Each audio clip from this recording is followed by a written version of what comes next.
Assalamualaikum warahmatullahi wabarakatuh sekalian. Ada beberapa kebohongan-kebohongan, Belanda zaman dulu ya, yang jarang kita sadari. Jadi kebohongan-kebohongan ini sangat lucu ya, sangat berbekas sampai sekarang ini. Salah satu contoh misalnya, dulu waktu pribumi bertanya sama Belanda, "Bagaimana cara membangun jembatan?"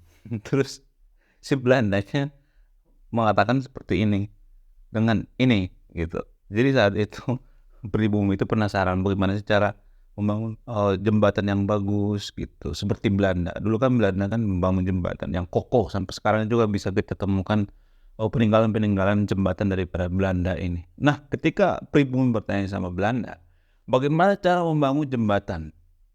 "Dengan ini," kata Belanda seperti itu.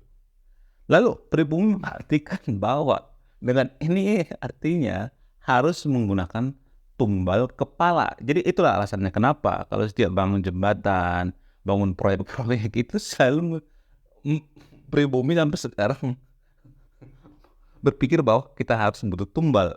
Jadi sebenarnya tujuan Belanda itu dengan ini itu artinya adalah dengan otak gitu. Jadi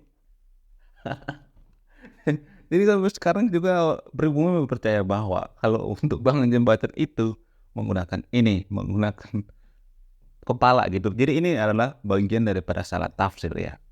Sebenarnya kalau saya mengatakan bahwa ini kebohongan-kebohongan Belanda, enggak juga sih. Mungkin saja Belanda, eee, menggunakan kata-kata, hiasan gitu, personifikasi dan lain sebagainya. Tetapi, orang-orang Indonesia, orang-orang pribumi saat itu menerjemahkannya itu dengan salah. Ya, kalau bisa dibilang ini adalah kesalahan atau kebodohan-kebodohan, orang kita sendiri. Nah, selain itu ada beberapa, kesalahan-kesalahan Belanda atau kebohongan-kebohongan Belanda atau kebobrokan-kebobrokan Belanda di Indonesia. Salah satu contoh lain misalnya, Belanda adalah penjajah yang buruk. Bahkan Belanda itu dikata-katain sama Inggris itu, "Apa lu mau menjajah di mana orang jajahan lu itu terpuruk." Jadi Inggris dengan Belanda kalau kita bisa banding-bandingkan ya, Inggris itu menjajah itu sebenarnya bukan menjajah menggunakan teknik yang dilakukan oleh Belanda. Inggris itu menjajah artinya mendidik. Itulah alasannya kenapa jajahan Inggris itu selalu maju, lebih maju daripada jajahan Belanda. Bahkan jajahan Inggris itu seperti, Malaysia misalnya. Malaysia itu kan dia nggak mau lepas sama Inggris. Karena apa? Karena mereka pengen kalau dipikir-pikir ya, ngapain sih dijajah terus? Kenapa nggak mau lepas? Ya karena mereka sebenarnya itu bukan dijajah, tapi dididik. Salah satu jajahan Inggris yang sangat maju itu adalah Amerika. Amerika kan jajahan Inggris ya. Amerika itu sebenarnya kalau secara tidak langsung itu bukan menjajah dan, Inggris itu bukan menjajah, Amerika, tapi mereka bekerja sama. Jadi pribumi ya, ya ini mah cuma pikiran saya aja. Kita tuh terlalu anti yang namanya penjajahan. "Oh kita dijajah, oh kita dijajah 350 tahun." Padahal kan cuma 35 tahun doang dijajah sama Belanda. "Oh kita dijajah." Kita sangat alergi yang namanya dijajah. Padahal bisa aja kita sekarang dijajah. Jangan cuman kita jelek-jelekkan, Belanda misalnya. Kita aja bisa aja dijajah sekarang. Karena apa? Karena penjajahan itu tidak akan bisa lepas kalau kita bodoh. Sekali lagi, penjajahan itu tidak akan bisa lepas kalau kita bodoh. Bahkan bangsa sendiri kita juga bisa menjajah kita, ya kan? Bos kita juga bisa menjajah kita, tetangga kita juga bisa menjajah kita, lingkungan kita juga bisa menjajah kita. Jadi penjajahan itu tidak akan bisa lepas kalau kita masih bodoh. Penjajahan yang dimaksud mungkin zaman dulu itu adalah penjajahan menggunakan fisik gitu. Tapi padahal kan zaman sekarang ini penjajahan itu sudah, beralih dari fisik ke ekonomi, penjajahan ideologi gitu. Bahkan penjajahan menggunakan teologi juga banyak. Coba kita nggak sadar, nggak mau mengakui bahwa penjajahan menggunakan teologi itu ada banyak kok.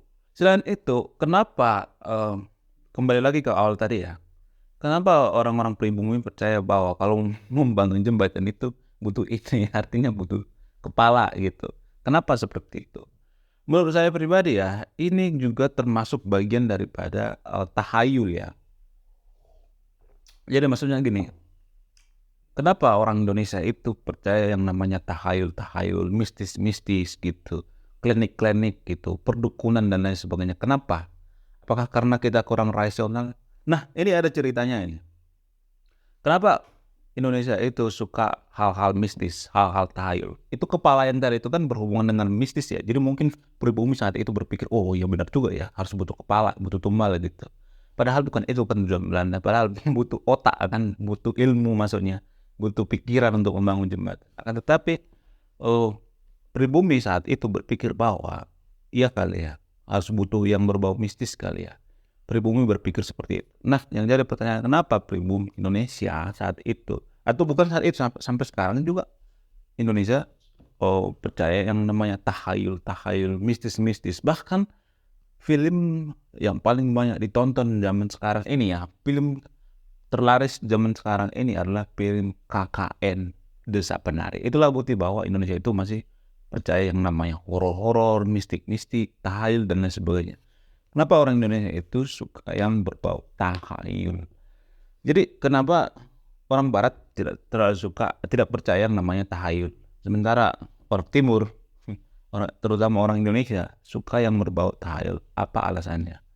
Jadi alasannya adalah karena nenek moyang kita itu adalah seorang pelaut. Jadi gini, apa hubungan antara tahayul atau mistis dengan nenek moyang seorang pelaut? Kalau kita di tengah laut ya, hubungannya gini bro.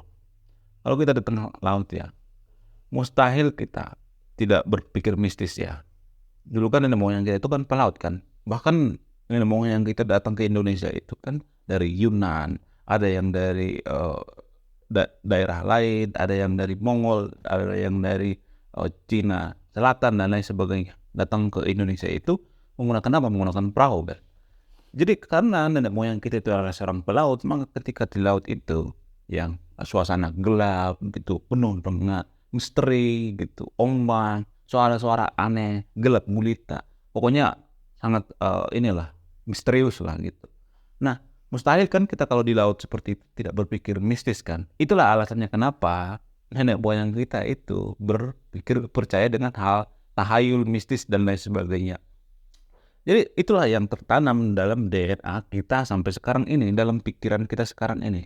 Itulah alasannya kenapa kita suka dengan film-film horor sampai sekarang ini. Bahkan film horor yang terlaris di dunia itu ada di Indonesia. Nah, kenapa orang Barat itu tidak percaya yang namanya tahayul-tahayul? Karena apa? Karena nenek moyang orang Barat sama nenek moyang kita itu berbeda. Nenek moyang orang Barat itu adalah pengembara. Jadi mereka itu individualistik, artinya mereka itu mengandalkan skill individual gitu. Jadi kalau misalnya mereka mengembara itu kan penuh dengan pikiran-pikiran yang rasional, yang masuk akal. Sementara kita kan nenek moyang kita kan di laut ya, jadi penuh dengan mistis, misteri dan lain sebagainya. Jadi saya tidak menyalahkan bahwa kalau kita tuh percaya mistis itu adalah SDM rendah, bukan. Karena itu memang tertanam dalam DNA kita gitu. Makanya orang-orang Eropa itu tidak percaya tahayul. Karena apa? Karena DNA nenek moyang mereka itu adalah nenek moyangnya yang seorang petarung gitu, pengembara. Jadi di dalam pikirannya itu adalah pikiran-pikiran yang rasional. Nah, ini juga yang bikin Indonesia itu sangat susah maju. Apa hubungan antara pemikiran-pemikiran yang berbau mistis dengan pemikiran-pemikiran dalam bernegara sekarang ini? Ada hubungannya bro, gini. Kalau misalnya ada terjadi ya di Indonesia, misalnya ada terjadi misalnya longsor, banjir dan lain sebagainya, pasti di antara kita banyak yang berpikir, oh ini karena maksiat ini, oh ini karena kita kurang ibadah, oh ini karena ada penunggunya, misalnya ada banjir dan lain sebagainya. Jadi pikiran-pikiran seperti ini adalah pikiran yang tidak berdasar. Pikiran-pikiran seperti ini adalah pikiran yang tidak bisa dipertanggungjawabkan. Jadi itulah alasannya kenapa kita itu mengambil keputusan itu kadang tidak rasional, irasional gitu, sangat susah ya. Bahkan kita juga berpikir ya, kalau misalnya ini ada terjadi angin puting beliung gitu, mungkin karena tadi pagi kita potong itu pohon yang gede, mungkin karena kamu belum mandi kali gitu. Jadi pemikiran seperti ini adalah pemikiran yang berbau mistis, yang tidak bisa dipertanggungjawabkan, atau pemikiran yang irasional. Dan ini juga yang bikin kita susah maju. Karena apa? Karena keputusan-keputusan kita itu banyak yang berbau mistis. Salah satu contoh misalnya, contoh nyata ya, Misalnya ada orang yang keluarganya ribut misalnya, ada keluarganya yang ribut gitu, terus ada perselingkuhan misalnya. Nah, ada satu keluarga misalnya ada si cowok ini selingkuh gitu, terus istrinya menuntut cerai dan lain sebagainya gitu. Terus si cowok ini mengatakan, "Saya selingkuh itu karena saya diguna-guna." Jadi pemikiran-pemikiran seperti ini banyak dipercayai di masyarakat dan istrinya juga percaya dan ini juga menyelamatkan keluarga. Pemikiran-pemikiran seperti ini yang percaya dengan guna, mistis dan lain sebagainya, di sisi lain bisa bermanfaat juga ya, bermanfaat juga. Tapi kalau dalam bernegara itu kita tidak boleh seperti itu. Bahkan Cina ya, Cina juga seperti itu. Makanya saya katakan tadi itu negara bagian timur seperti Cina, Vietnam, bahkan Jepang juga ada yang berbau mistis. Akan tetapi dalam hal bernegara mereka itu bisa seperti men-switch gitu, maksudnya berpindah haluan gitu. Pola pikirnya diubah dari pemikiran-pemikiran yang mistis menjadi yang rasional. Kalau mereka mengambil keputusan dalam bernegara, mereka berpikir secara rasional. Itulah bedanya dengan Indonesia. Tapi kalau saya melihat Indonesia sekarang ini, kebanyakan pemikiran-pemikirannya itu irasional. Seperti kasus-kasus yang baru ini misalnya, kasus Vina Cirebon misalnya. Ada yang mengatakan, oh itu karena ada kesurupan. Ini yang jadi karena ada kesurupan itu kan tidak berdasar ya. Itu tidak bisa dibawa ke pengadilan, tidak bisa dipertanggungjawabkan. Jadi yang dikatakan orang yang kesurupan itu bisa aja kita percaya. Banyak di antara kita yang percaya bahwa yang dikatakan orang yang kesurupan itu bisa kita bawa ke pengadilan itu sebagai barang bukti dan lain sebagainya. Jadi itulah salah satu bukti bahwa kita itu suka hal-hal yang berbau mistis dan ini sangat mempengaruhi kemajuan suatu bangsa. Oke, terima kasih sudah menyimak video ini. Saya Ray Konoha. Salam rasional.